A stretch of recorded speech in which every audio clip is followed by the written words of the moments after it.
আলাইকুম প্রিয় বিদ্যার্থীরা, আশা করি আপনারা সবাই ভালো আছেন। আমাদের এই ক্লাসগুলো আপনারা মনোযোগ সহকারে দেখছেন এবং শুনছেন। আজকের ক্লাসে জাতীয় বিশ্ববিদ্যালয়ের অনলাইন ক্লাসে সবাইকে স্বাগতম। করোনাকালীন শিক্ষা কার্যক্রম চলমান রাখার স্বার্থে জাতীয় বিশ্ববিদ্যালয়ের উদ্যোগে অনলাইন ক্লাসে সংযুক্ত হতে পেরে আমি আনন্দিত। সবাইকে স্বাস্থ্যবিধি মেনে চলার আহ্বান জানাচ্ছি।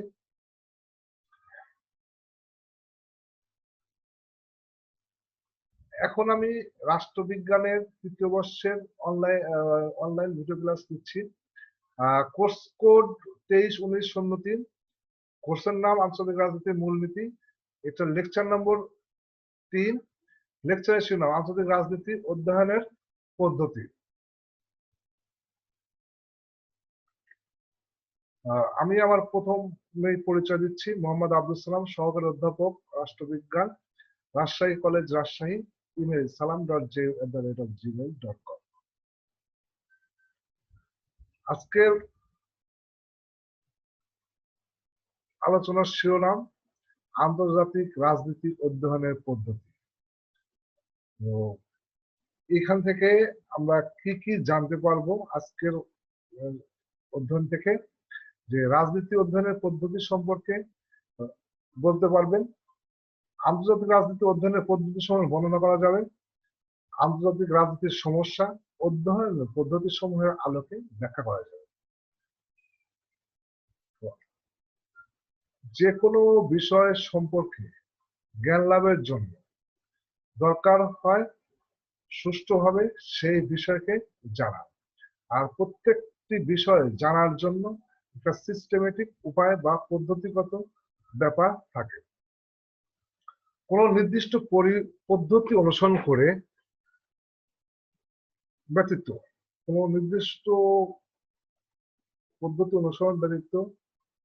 কোনো বিষয়ে সুষ্ঠু জ্ঞান লাভ করা যায় না। আন্তর্জাতিক রাজনীতি সম্পর্কে জানতে হলে, আন্তর্জাতিক রাজনীতির প্রেক্ষাপট ব্যাখ্যা করতে হলে, আন্তর্জাতিক রাজনীতিকে বিশ্লেষণ করতে হলে বিভিন্ন পদ্ধতির মাধ্যমে আন্তর্জাতিক রাজনীতিকে অধ্যয়ন করা হয়। তো আমরা আজকে সেই পদ্ধতি, যে সমস্ত পদ্ধতির মাধ্যমে আন্তর্জাতিক রাজনীতি অধ্যয়ন করা হয়, সেইগুলোই আমরা আমাদের আজকে আলোচনার বিষয়। এই পদ্ধতিগুলোর মধ্য দিয়ে আমরা আন্তর্জাতিক রাজনীতিকে সঠিকভাবে বিশ্লেষণ করে সঠিক জ্ঞান লাভ করতে পারব। তবে একটা কথা বলে রাখা উচিত যে আন্তর্জাতিক রাজনীতি একটা সতত পরিবর্তনশীল, সবসময় পরিবর্তন হচ্ছে। শুধুমাত্র এই পদ্ধতিগুলো দিয়েই আন্তর্জাতিক রাজনীতি অধ্যয়ন করলেই সম্যক জ্ঞান লাভ সম্ভব না হতে পারে। ব্যতিক্রম আছে, সেই ব্যতিক্রম নিয়ে আমাদেরকে চলতে হয়। তো আমি প্রথমে আসছি আন্তর্জাতিক রাজনীতি অধ্যয়নের পদ্ধতিগুলো কি কি।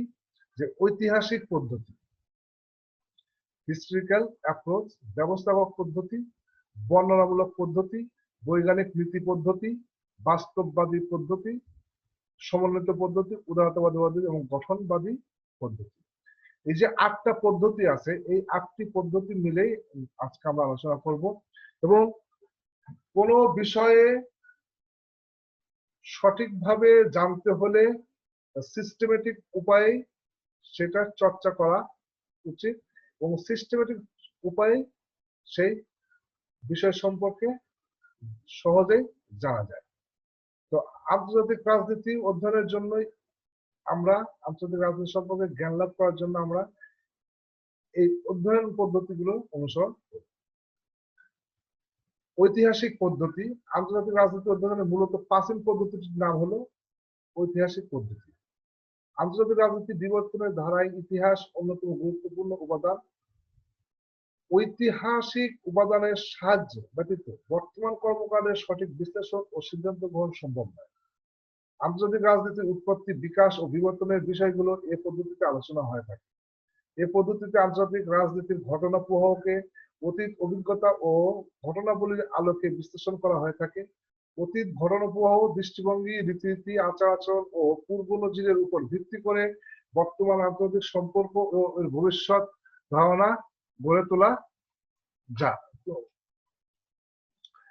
তো এখানে যে এই পদ্ধতির কি সুফল আছে, আন্তর্জাতিক রাজনীতি অধ্যয়নে এই পদ্ধতির সুফল হচ্ছে অতীত রাজনৈতিক কর্মকাণ্ডের সঠিক মূল্যায়ন।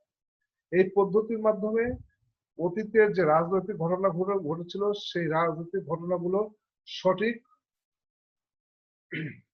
মূল্যায়ন করা সম্ভব। অতীতে রাজনীতিবিদরা কিভাবে কূটনৈতিক কর্মকাণ্ড সম্পাদন করেছে, তারা কিভাবে কতটুকু সাফল্য অর্জন করতে সক্ষম হয়েছে, কতটুকু ব্যর্থতা ছিল এবং তা কি কারণে হয়েছে, এসব বিষয়ে সঠিক জ্ঞান ও উপলব্ধি অর্জন করা সম্ভব।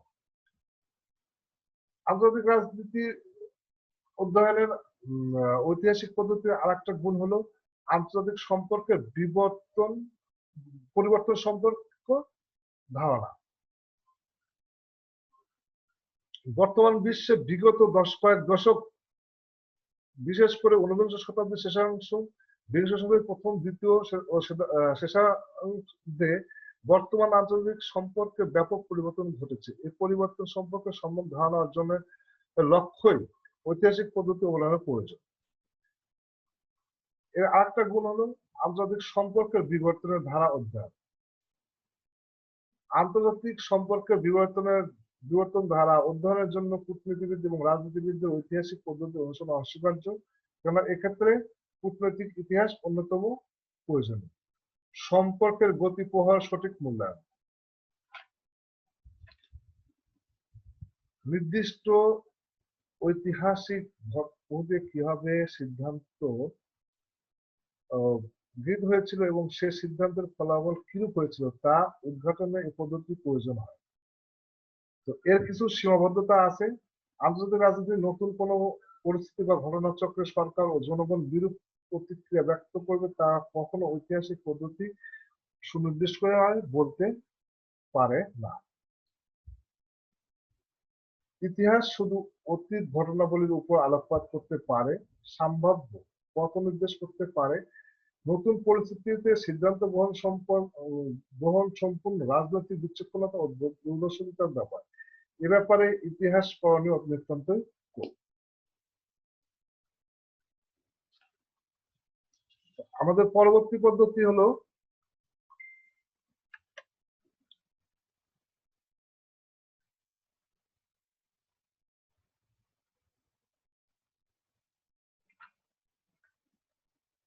ব্যবস্থাপক পদ্ধতি।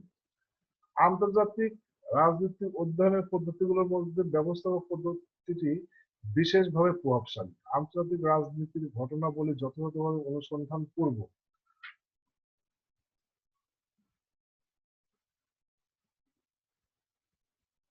বিশ্লেষণ করা হয় এই পদ্ধতির মাধ্যমে। আন্তর্জাতিক রাজনীতি অধ্যয়নের ব্যবস্থাপক পদ্ধতির তিনটি মডেল আছে। একটা হলো শক্তি সাম্য। প্রত্যেক রাষ্ট্রের নিজের সাধ্যমতো স্বীয় স্বার্থ বাস্তবায়নের জন্য সবসময় সদস্য থাকার ফলে আন্তর্জাতিক রাজনীতির ক্ষেত্রে শক্তির ভারসাম্য অবস্থা বিদ্যমান থাকে। এ কারণে জটিল ও দ্রুত পরিবর্তনশীল বিশ্ব ব্যবস্থায় ভারসাম্য ভিত্তি প্রতিষ্ঠা লাভ করেছে।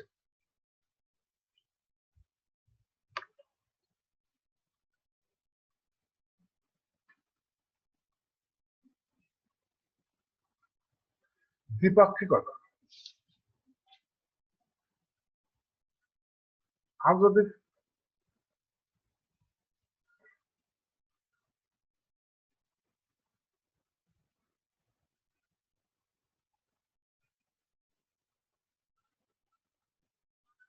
আন্তর্জাতিক রাজনীতির ক্ষেত্রে দ্বিপাক্ষিকতা বলতে বোঝায় দুটি পরস্পর বিরোধী শিবির এই আন্তর্জাতিক রাজনীতির নিয়ন্ত্রণ। এদের মধ্যে একটি ছিল পুঁজিবাদী বা ধনতান্ত্রিক শিবির আর অন্যটি ছিল কমিউনিস্ট বা সমাজতান্ত্রিক শিবির। এই দুই প্রতিদ্বন্দ্বী শিবির এর মধ্যে যে স্নায়ুযুদ্ধ চলছিল তা আন্তর্জাতিক রাজনীতির গতি প্রকৃতি নির্ধারণ করেছিল। সেকেন্ড ওয়ার্ল্ড ওয়ার এর পর বিশ্ব রাজনীতিতে আমরা যদি দেখি যে একটা ছিল মার্কিন যুক্তরাষ্ট্র, একটা ছিল সোভিয়েত রাশিয়া। দুইটা বিপরীতমুখী, একটা ছিল পুঁজিবাদী সরকার ব্যবস্থা, একটা ছিল সমাজতান্ত্রিক সরকার ব্যবস্থা। এই দুইটা দেশের মধ্যে সেকেন্ড ওয়ার্ল্ড ওয়ারে যদি আমরা দেখি, যে সেকেন্ড ওয়ার্ল্ড ওয়ারের দিকে তাকালে আমরা দেখবো যে দুটো রাষ্ট্রই একত্রে উম, নাৎসিবাদের বিরুদ্ধে যুদ্ধ করেছে, হিটলারের বিরুদ্ধে যুদ্ধ করেছে। তখন কিন্তু যুদ্ধের শেষে বিজয়ী পক্ষ সোভিয়েত রাশিয়া এবং মার্কিন যুক্তরাষ্ট্র নিজেদের বিশ্বাস অবিশ্বাসের জায়গা থেকে, নিজেদের আদর্শগত জায়গা থেকে বিভেদের সৃষ্টি হয়, এবং সেই বিভেদের সৃষ্টির ফলে পৃথিবী দুইটা মেরুতে বিভক্ত হয়ে যায়। সেই দুইটা মেরু, একটা ছিল পুঁজিবাদী মেরু, আর একটা হলো সমাজতান্ত্রিক মেরু। একদিকের নেতৃত্বে ছিল ইউএসএ এবং আরেক দিকের নেতৃত্বে ছিল সোভিয়েত রাশিয়া। এই দুই মেরুতে পৃথিবীর অন্যান্য রাষ্ট্রগুলো বিভক্ত ছিল।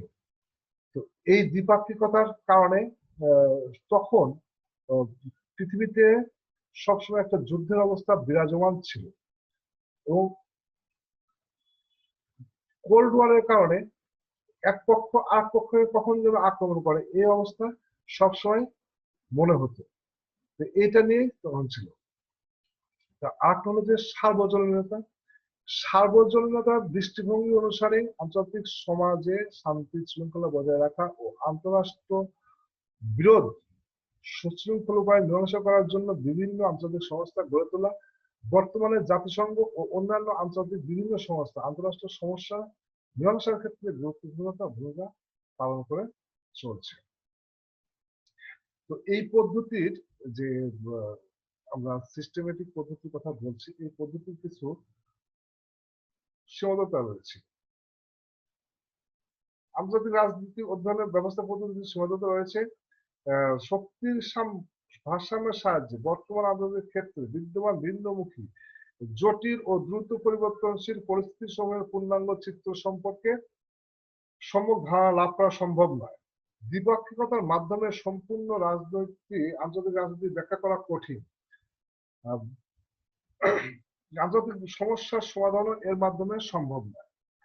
আসলে বিভিন্ন আন্তর্জাতিক যে সংস্থা আছে, বিভিন্ন আন্তর্জাতিক সংস্থা আন্তর্জাতিক রাজনীতিতে যে সমস্যা হচ্ছে, সেই সমস্যার সবকিছু সমাধান এই সংস্থাগুলো দিতে পারে না। এইগুলো ছিল দ্বিপাক্ষিক মানে সিস্টেমেটিক পদ্ধতি সীমাবদ্ধতা। আমরা করবো বর্ণনামূলক পদ্ধতি, ন্যারেটিভ অ্যাপ্রোচ। এই পদ্ধতি অনুসারে আন্তর্জাতিক সম্পর্ক কিভাবে পরিচালিত হওয়া উচিত সে সম্পর্কে সুনির্দিষ্ট মানদণ্ড ও নিয়মকানুন রয়েছে। আদর্শবাদের আলোকে আন্তর্জাতিক ব্যবস্থা অধ্যয়নের প্রবণতা দেখা যায় প্রত্যেক রাষ্ট্র নিঃস্বার্থ সাধনের জন্য শক্তি অর্জনের লক্ষ্যে অন্যান্য রাষ্ট্রের সাথে প্রতিদ্বন্দ্বিতায় লিপ্ত হয়।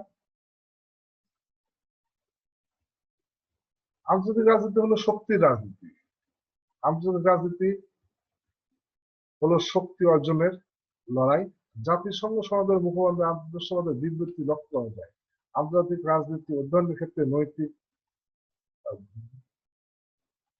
গুরুত্ব কম। তো এইখানে আমরা যেটা বলছি যে বর্ণনামূলক পদ্ধতি এখানে কিভাবে কাজ করছে, একটা হলো দার্শনিক পদ্ধতি।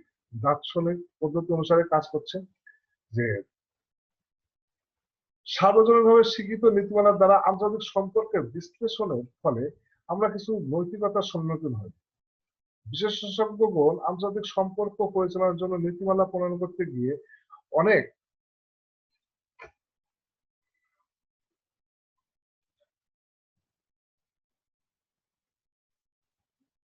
গবেষণা করেছেন এবং এই নীতিমালার উপর প্রতিষ্ঠিত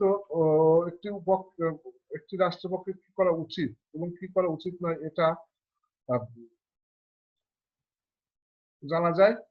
তাকে দার্শনিক বা আদর্শবাদী পদ্ধতি বলা হয়। আর হলো শক্তির রাজনীতি। আন্তর্জাতিক রাজনীতি হচ্ছে শক্তির রাজনীতি। শক্তি একটি মৌলিক ভূমিকা পালন করে। প্রতিটি রাষ্ট্র স্বীয় স্বার্থ সংরক্ষণের জন্য তা কাজে লাগায়।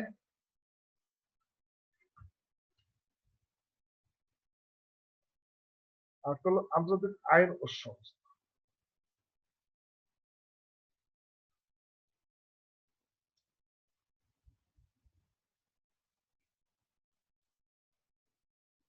আন্তর্জাতিক আইন এবং সংস্থা। আন্তর্জাতিক রাজনীতি অধ্যয়নে আন্তর্জাতিক সংস্থা বা আইনের অপরিসীম ভূমিকা রয়েছে।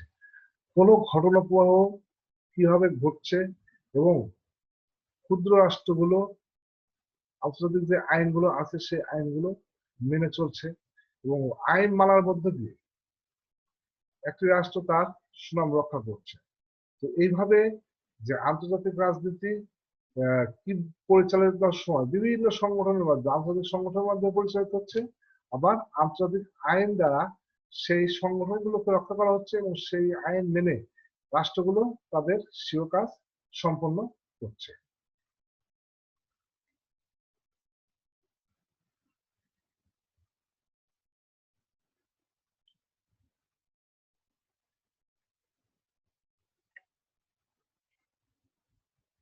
বৈজ্ঞানিক পদ্ধতি কোনো একক পদ্ধতি আন্তর্জাতিক রাজনীতি পূর্ণাঙ্গরূপে বিশ্লেষণ করা যায় না, সম্ভব নয়। তত্ত্ব উন্নয়নের জন্য বিভিন্ন পাঠ্য বিষয় থেকে অনেকগুলো কলাকৌশল আহরণ করে একত্রিত করা হয় এবং যে পদ্ধতির মধ্যে এটা করা হয় তাকে বৈজ্ঞানিক নীতি পদ্ধতি বলে। এই পদ্ধতির আওতাভুক্ত দিকগুলো সম্পর্কে আমরা আলোচনা করছি। যে সিস্টেম বিশ্লেষণ, আন্তর্জাতিক রাজনীতি সঠিকভাবে জ্ঞান লাভ করার জন্য সিস্টেমেটিক উপায়ে বা সিস্টেম বিশ্লেষণ দরকার। সিস্টেমের মাধ্যমে, বিশ্লেষণের মাধ্যমে একটি ঘটনা বিশ্লেষণ করে সেই ঘটনা থেকে জ্ঞান লাভ করা সম্ভব হয় এবং সেই জ্ঞান পরবর্তীতে কাজে লাগানো যায়। কার্যকারণবাদ বা সংহতি,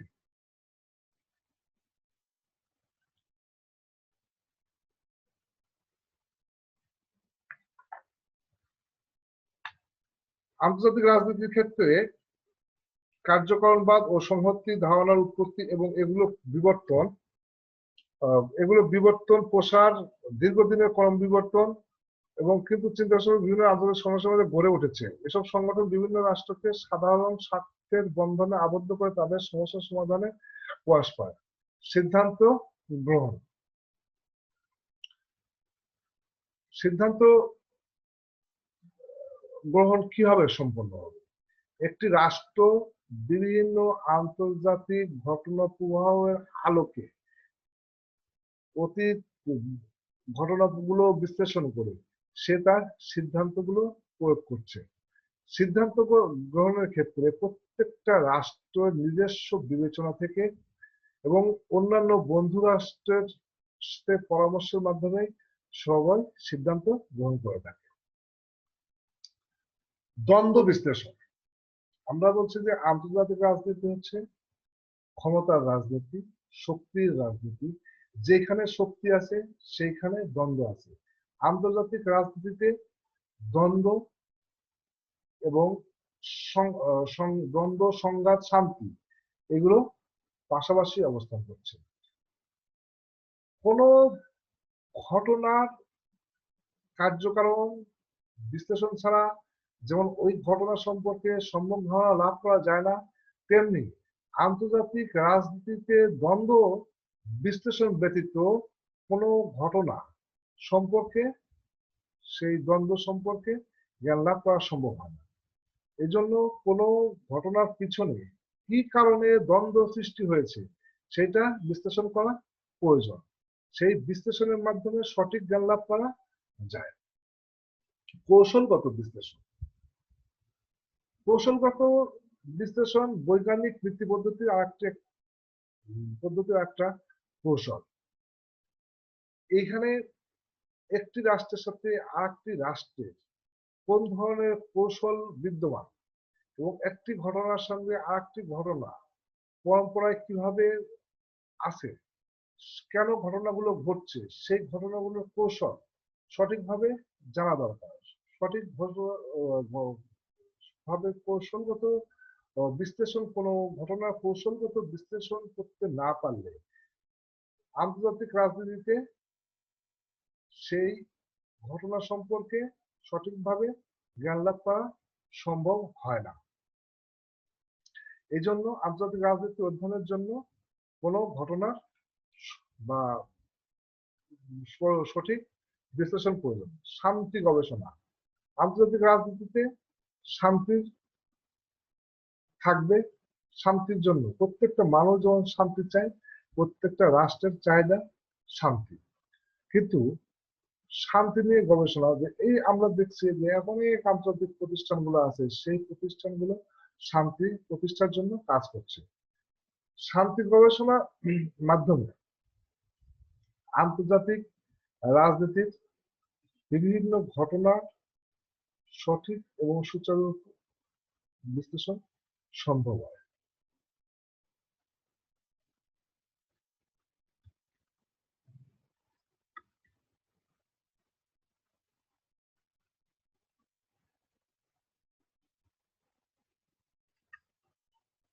বাস্তববাদী অ্যাপ্রোচ, বাস্তবতার আলোকে রাজনীতি ও রাজনৈতিক ঘটনাবলীর বিশ্লেষণী এই পদ্ধতির মূল উদ্দেশ্য। রাজনীতির তত্ত্বজ্ঞানের চেয়ে বাস্তবতাই মুখ্য বিবেচ্য বিষয়। নিচে বাস্তবতার 6টি নীতি উল্লেখ করা হলো। মানব প্রকৃতির উপর নির্ভরশীল। বাস্তববাদী পদ্ধতি বিশ্বাস করে সামাজিক ঘটনা প্রবাহের মতো রাজনৈতিক ঘটনা প্রবাহ ও বস্তুগত বিধিবিধান দ্বারা নিয়ন্ত্রণ ও পরিচালিত হয়। বাস্তবতার নিরিখেই কোনো ঘটনাকে বিশ্লেষণ করা মাধ্যমে মানুষ তার বিভিন্ন ধরনের মানব সমাজে মানুষ আছে, সেই মানুষগুলোর এক একজনের ক্রাইটেরিয়া এক এক রকম, সেগুলো সঠিকভাবে বিশ্লেষণ হওয়া প্রয়োজন। একটা রাষ্ট্রপ্রধান বা সরকার প্রধান এর সাথে আর একটা রাষ্ট্রপ্রধান বা সরকার প্রধানের কিছু পার্থক্য পরিলক্ষিত হয়। তো মানব প্রকৃতির উপর কোনো ঘটনা অনেকাংশে নির্ভরশীল।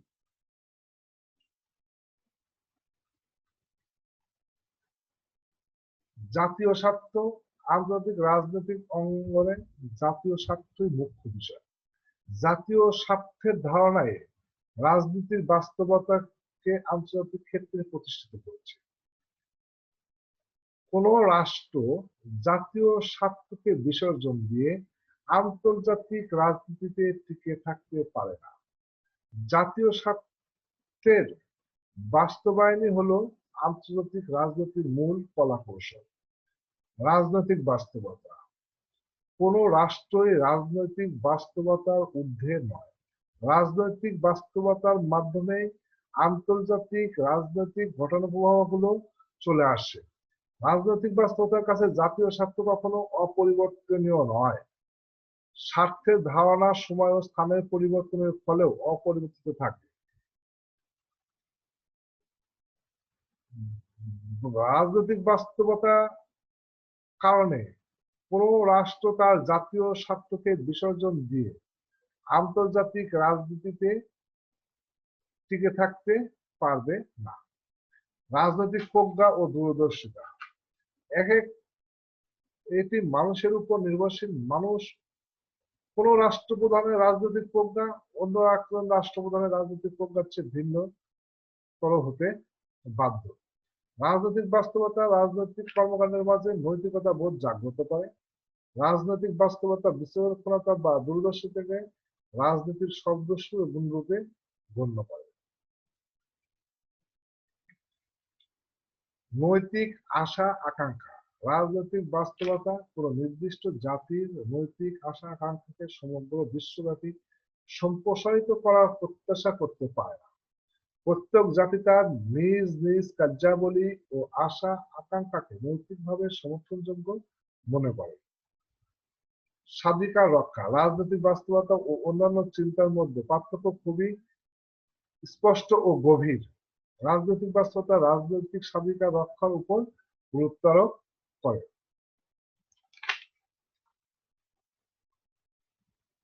মনস্তান্ত্রিক বিষয়,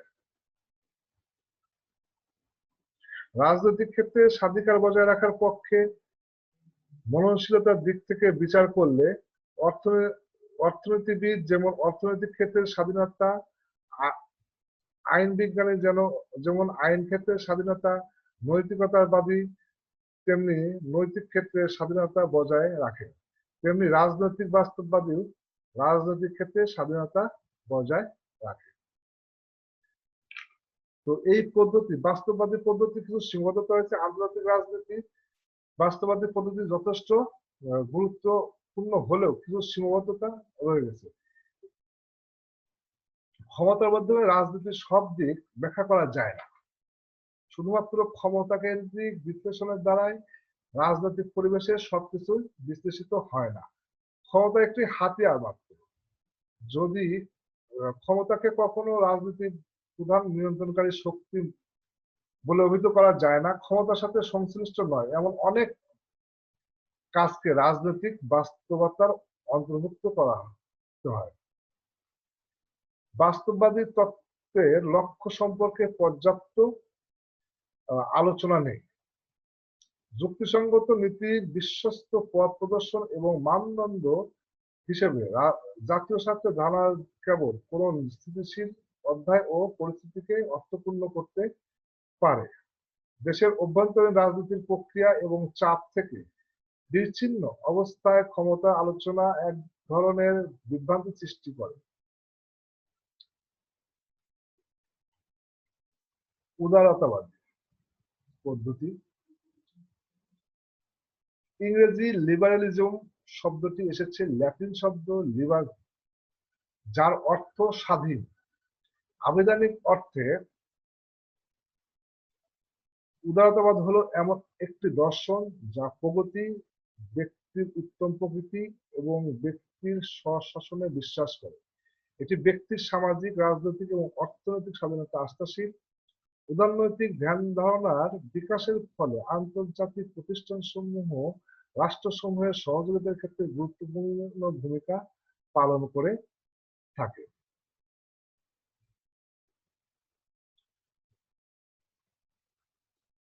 আন্তর্জাতিক রাজনীতির মধ্যে উদারতাবাদী চিন্তাধারার তিনটি আন্তঃসম্পর্ক নীতির ভিত্তিতে বৃত্তাকারে ঘুরতে থাকে।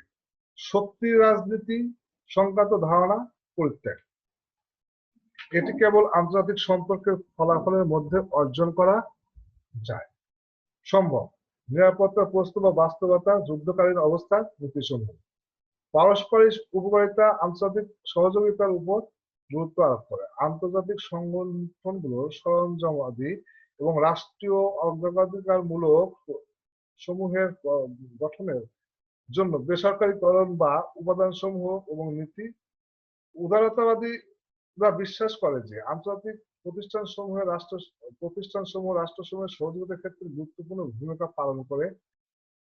সঠিক আন্তর্জাতিক প্রতিষ্ঠানসমূহ এবং অর্থনৈতিক ও সাংস্কৃতিক বিনিময় সহ রাষ্ট্রসহ ক্রমবর্ধমান আন্তঃনির্ভরশীলতার কারণে দ্বন্দ্ব নিরসনের সুযোগ রয়েছে। পরস্পর নির্ভরশীলতার তিনটি প্রধান উপাদান রয়েছে। রাষ্ট্রসমূহ অর্থনৈতিক, আর্থিক নিরাপত্তা এবং সাংস্কৃতিক উপায়ের মাধ্যমে বিভিন্ন পন্থায় পরস্পরের উপর ক্রিয়া করে। রাষ্ট্র থেকে রাষ্ট্রের পারস্পরিক ক্রিয়ার জন্য প্রাথমিক লক্ষ্য হিসাবে বিবেচনা করা হয় না। সামরিক শক্তি সাধারণত ব্যবহার করা হয় না।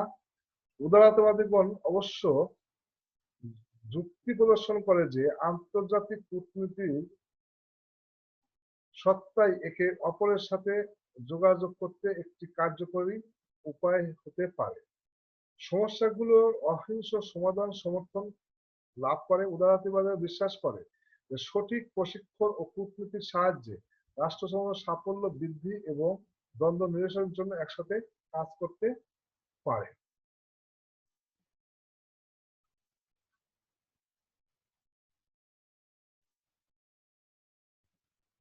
গণতান্ত্রিক শক্তি তত্ত্ব।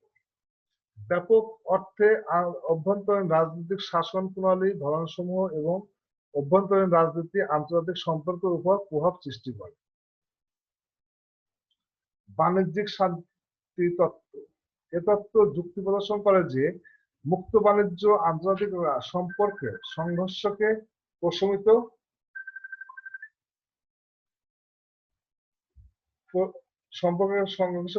করে। বিশ্বায়নের বর্তমান পুঙ্খানুপুঙ্খ অনুসন্ধান এবং পারস্পরিক নির্ভরশীল থেকে এই ধারাবাহিকতা অত্যন্ত গুরুত্বের সাথে দেখা হয়।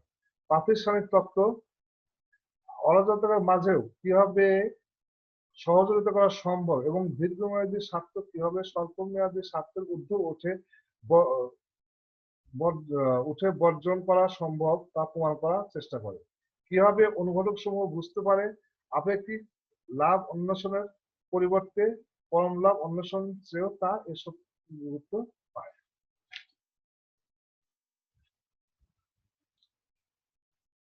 রাষ্ট্রীয় আচরণ সংশোধন ও নিয়ন্ত্রণে আন্তর্জাতিক আইনের ভূমিকা। উদারবাদী আদর্শ আন্তর্জাতিক রাজনীতির উপর ও উদারবাদপন্থী রাষ্ট্রগুলোর উপর কতখানি প্রভাব ফেলে তা ও এ তত্ত্বের আলোচনায় প্রাধান্য পায়। আন্তর্জাতিক রাজনীতিতে বিভিন্ন ধরনের ইউনিয়ন সমূহ যেমন অত্যধিক পরিমাণে প্রাতিষ্ঠানিকরণকৃত জোট সমূহ, ন্যাটো, লিগ অব নেশন উদারবাদী তত্ত্ব আলোচনা করে। রাষ্ট্র ছাড়িয়েও আন্তর্জাতিক সম্পর্ক প্রভাবিত করা অসাম্প্রদায়িকতার গুরুত্বপূর্ণ ভূমিকা নিয়ে আলোচনা করে এই তত্ত্ব।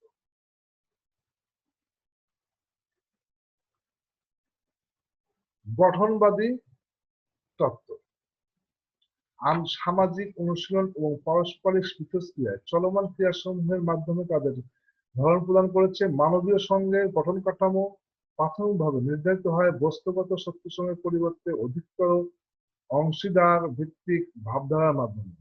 গঠনবাদী তত্ত্বের আগ্রহের বিষয় হিসেবে সামরিক শক্তি, বাণিজ্যিক সম্পর্ক, আন্তর্জাতিক প্রতিষ্ঠানসমূহ বা অভ্যন্তরীণ অগ্রগতির বিষয়সমূহ গুরুত্বপূর্ণ নয়। গঠনবাদী তত্ত্ব প্রাথমিকভাবে এটি দেখাতে চেষ্টা করে আন্তর্জাতিক সম্পর্কের পরিপ্রেক্ষিতে সামাজিক ভাবে গঠিত এবং নব্য উদারতাবাদ থেকে কতখানি বিপরীত। এগুলো সামাজিক অনুশীলন এবং পারস্পরিক মিথস্ক্রিয়ার চলমান প্রক্রিয়াসমূহের মাধ্যমে তাদের ধরন প্রদান করেছে। যে সামাজিক বাস্তবতায় আন্তর্জাতিক সম্পর্ক সংঘটিত হয় সেগুলো গঠনবাদীদের কাছে পরিচয় এবং বিশ্বাস হিসাবে বিশেষ গুরুত্ব পায়। এ কারণে গঠনবাদীদের তত্ত্বগুলোকে মাঝে মাঝে বলা হয় ধারণাপ্রবণ, বন্ধু শত্রু গ্রুপের মধ্যস্থ বা বহিস্থ নিরপেক্ষতা ও ন্যায় বিচার এর ধারণাসমূহ রাষ্ট্রীয় আচরণের মূল নির্ধারণ হিসাবে কাজ করে।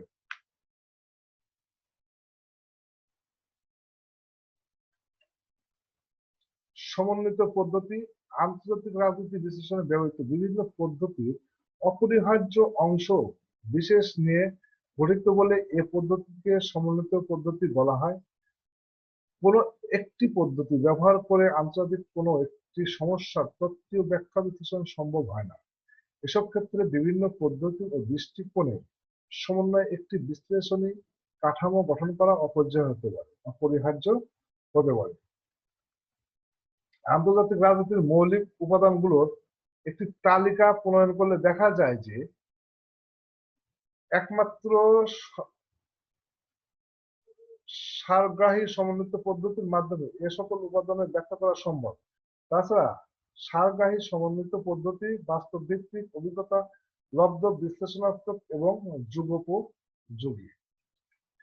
তো আন্তর্জাতিক রাজনীতি অধ্যয়ন যেহেতু সতত পরিবর্তনশীল, যার কারণে আমরা যে পদ্ধতিগুলো আলোচনা করলাম এই পদ্ধতিগুলোর মধ্যেই শুধুমাত্র এই পদ্ধতিগুলো দিয়েই আন্তর্জাতিক রাজনীতি সঠিকভাবে বিশ্লেষণ করা সম্ভব নয়। আন্তর্জাতিক রাজনীতিতে সবসময় পরিবর্তন হচ্ছে। তো এই বাস্তবতার আলোকে এই পরিবর্তনের কারণে শুধুমাত্র এই পদ্ধতিগুলোর মাধ্যমে আন্তর্জাতিক রাজনীতির জ্ঞান লাভ সব সম্ভব নয়। বাস্তবতার আলোকে আন্তর্জাতিক রাজনীতি আলোচনা করা হয়ে থাকে। কোনো বাস্তব ঘটনা প্রেক্ষিতে আন্তর্জাতিক রাজনীতি অনেক কিছু নির্ভর করে। বিশ্বে বর্তমান আন্তর্জাতিক রাজনীতির যে অবস্থা, অতীতে এরকম অবস্থা ছিল এবং ভবিষ্যতে থাকবে। আন্তর্জাতিক রাজনীতি সতত পরিবর্তনশীল। এই সতত পরিবর্তনশীল একটি ঘটনাকে শুধুমাত্র পদ্ধতিগত আলোচনার মাধ্যমে তার জ্ঞান লাভ করা সম্ভব হয় না। তো আমরা আন্তর্জাতিক রাজনীতির যে বিষয়গুলো আলোচনা করলাম, অধ্যয়ন পদ্ধতি সম্বন্ধে আলোচনা করলাম, এই পদ্ধতিগুলো নিয়ে আপনাদের যদি কোনো প্রশ্ন থেকে থাকে আপনারা আমাকে ইমেল করবেন, আমি আপনাদের প্রশ্নের উত্তর দিব। আমার ইমেল অ্যাড্রেস salam.jeu@gmail.com।